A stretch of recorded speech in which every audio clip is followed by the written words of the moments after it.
And then I had the order wrong. Next is Senator Marshall. Thank you, Mr. Chairman. Communities of color, indigenous communities, low-income communities, and immigrant communities are more likely to be located in climate risk-prone areas and areas with degraded infrastructure, making them even more vulnerable to the impacts of climate change. It's one of the many reasons I was proud to support the Inflation Reduction Act and the bipartisan infrastructure law last Congress, which are making critical investments to combat the climate crisis.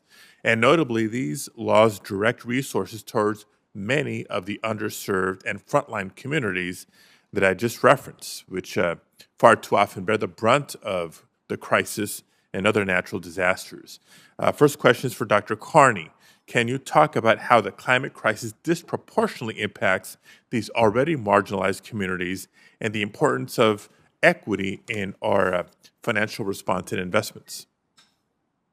Thank you, Senator, for the question.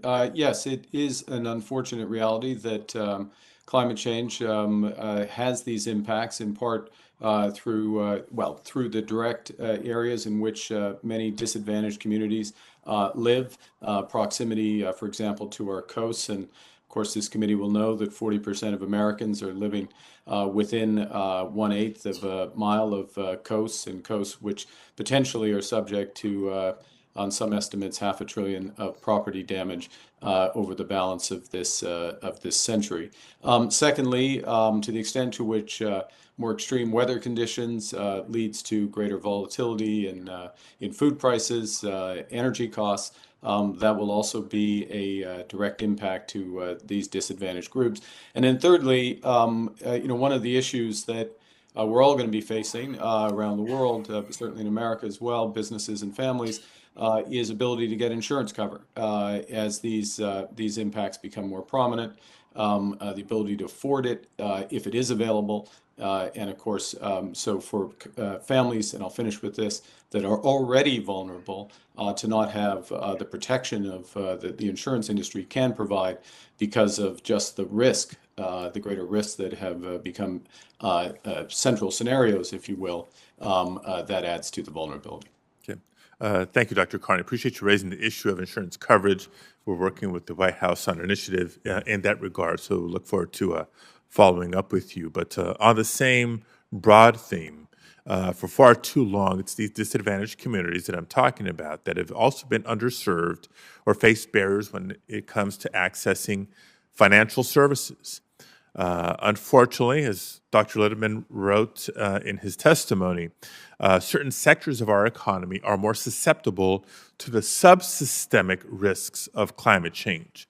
This includes community and regional financial institutions, given that they typically serve geographically concentrated areas and can suffer potentially significant losses due to natural disasters and extreme weather events. So given that these institutions serve a vital function in providing financial access to low-income individuals and marginalized communities, the risk is even more concerning.